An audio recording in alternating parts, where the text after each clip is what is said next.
there more? And there's a new thing that we're working on. It's called Adept. It's a new e-learning business. So after running CXL Institute for 4 years, learned many things that are where e-learning is falling short. And so basically, I came up with this new idea for what e-learning might look like. And so we're building it under the name Adept. Recently had a crowdfunding campaign for it. How did that do? So our goal was when we looked at what it takes to build it, some spreadsheets, numbers, we realized basically it takes around $250,000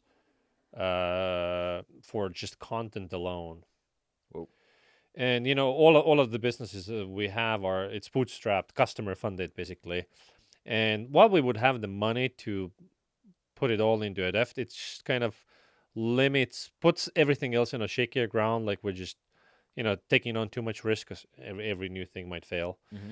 And so we thought about including institutional VCs, Okay. but then thought also, well, not sure if we want to do that yet Mm-hmm. or if at all. And it's like, what if we get people to prepay?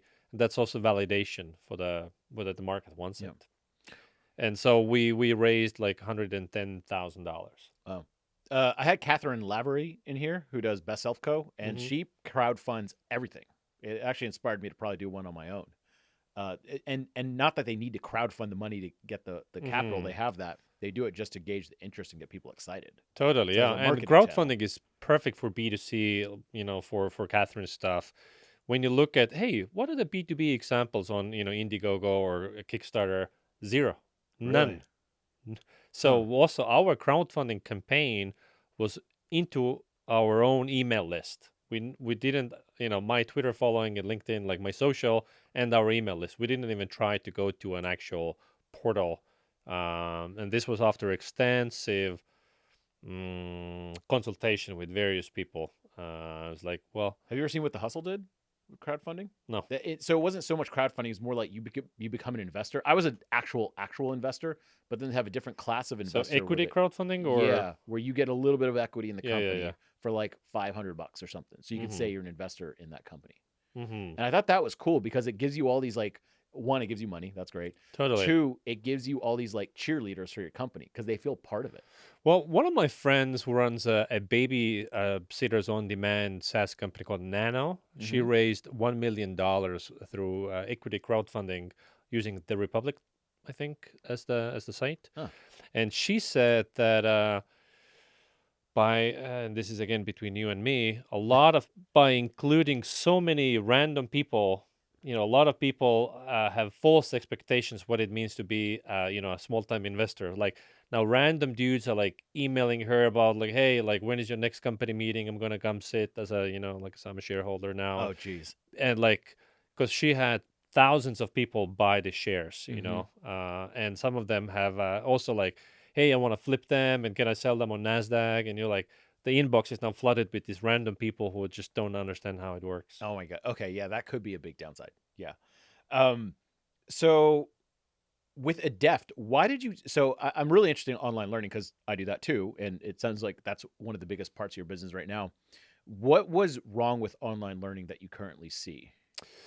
Couple main problems, in if you look at the course completion rates, and that data is public.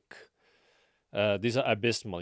Like global average for course completion rates is like 10%. And why is that? And the key reason is that people get busy. And that's number one. People get busy because at work your boss asks you, "Hey, did you do all these things? Not did you do that learning?" And there's family obligations, all that stuff. So that's number one.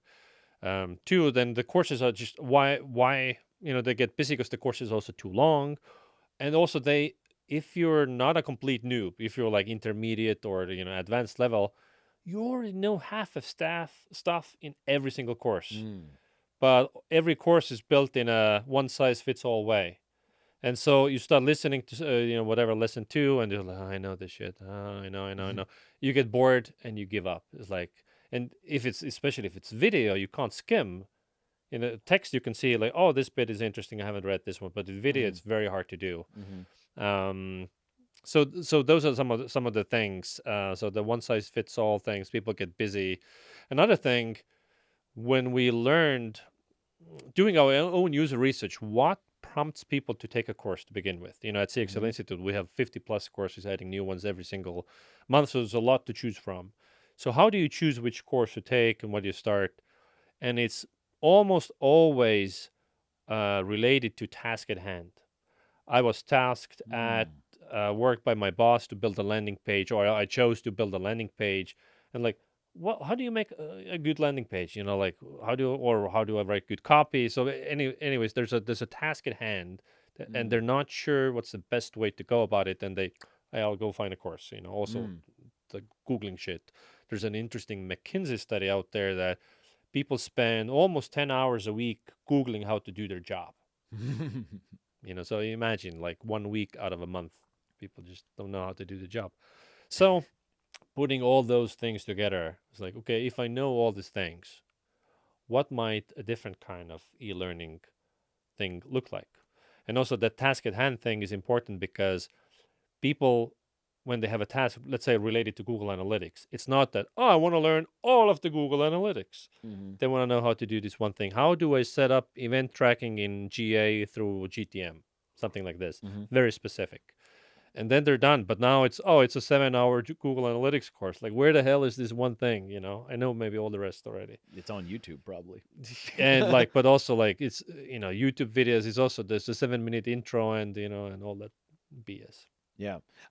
I think about this a lot because I remember we all started out kind of making courses back when like a course online was kind of like a weird idea. Hmm. Like selling videos was like kind of a new thing. Video distribution kind of Totally. YouTube kind of was cat videos that were 3 minutes long. Like there Hmm. was nothing else on there. Yeah, That whole ecosystem hadn't been developed. totally. Also, people were selling PDFs. That was super common, and you're For really sure. happy to get a PDF now and be like, "What? What is this crap?" Totally. Yeah. Yeah, I mean, I don't want this expensive ClickBank garbage. products were like selling PDFs. Yeah. Yeah.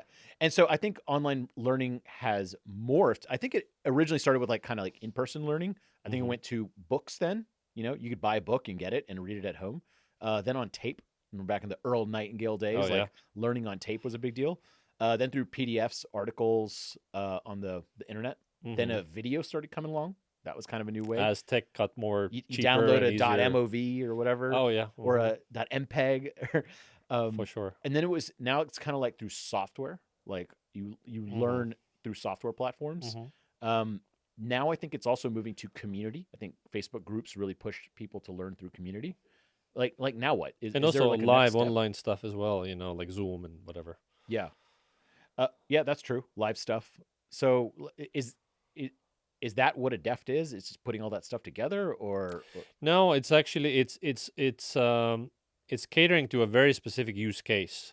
The use case is that I want to know how to do this one very specific thing. I don't mm, want to learn Google Analytics. I want to yeah. learn how to do this one thing. Is that like lynda.com?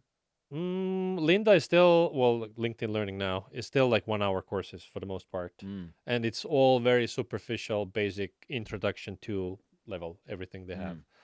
mm, So it's more about how to do this task that takes 5 minutes to do. mm, So it's like you learn for 5 minutes, implement in the next 5 minutes. It's a companion on how to do your work. You're tasked with something, I'm not sure how to do it, you look up. And so basically, instead of courses, we have tasks. How to do these one tasks. mm. And every task, we've created a playbook, which is in a checklist format. First, you do this, step two, that, step three, bum, bum, bum.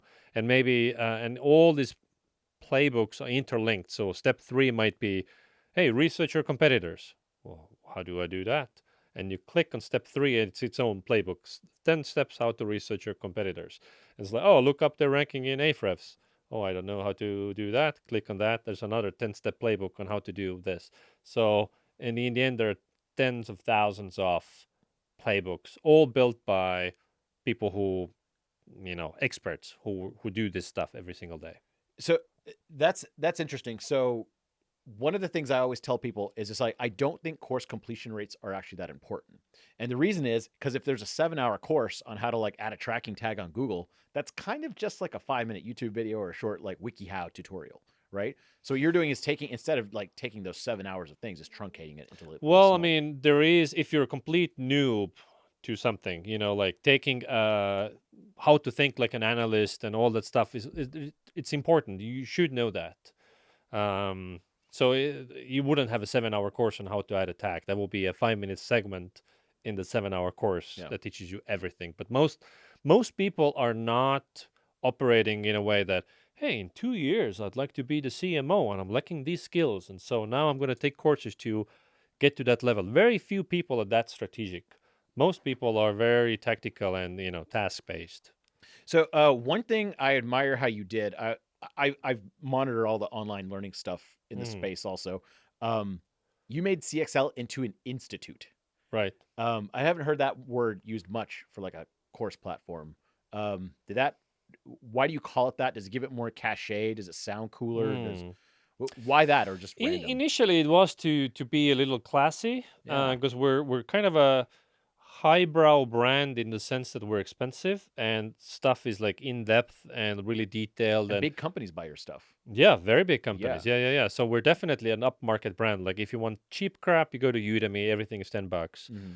and so we're not competing on price. We're competing on being the best. Hmm. And so also like the way we hire instructors is like, hey, who is the best in the world at? And then we, build a short list and then try to get somebody to teach a course. So we're expensive, let's say upmarket brand. That's the desired brand perception and the positioning we're going for. And the institute just went with it. I was considering other ways to call it, and we even had like basic I think I was doing like Twitter polls and like doing Google consumer surveys and see like what are the connotations people have with this word or another. Hmm. Now, again, we're actually moving away from the word institute. So as soon as we spin off the agency into its own new brand name, CXL Institute is just going to become CXL. Hmm. And I like also, CXL Institute. That's my opinion. That's all. well, maybe you're just a really past-oriented guy. Yeah. Let's see. So, um, I want to have a podcast episode where we just roast each other. I think that'd be fun with you. I mean, I saw that roast with you and Noah did Yeah. at the party. I just want to invite a guest, make fun of them the whole time, don't let them say anything, and then they leave. I think that's what I want to do next. That's some really interesting person. Don't let them talk.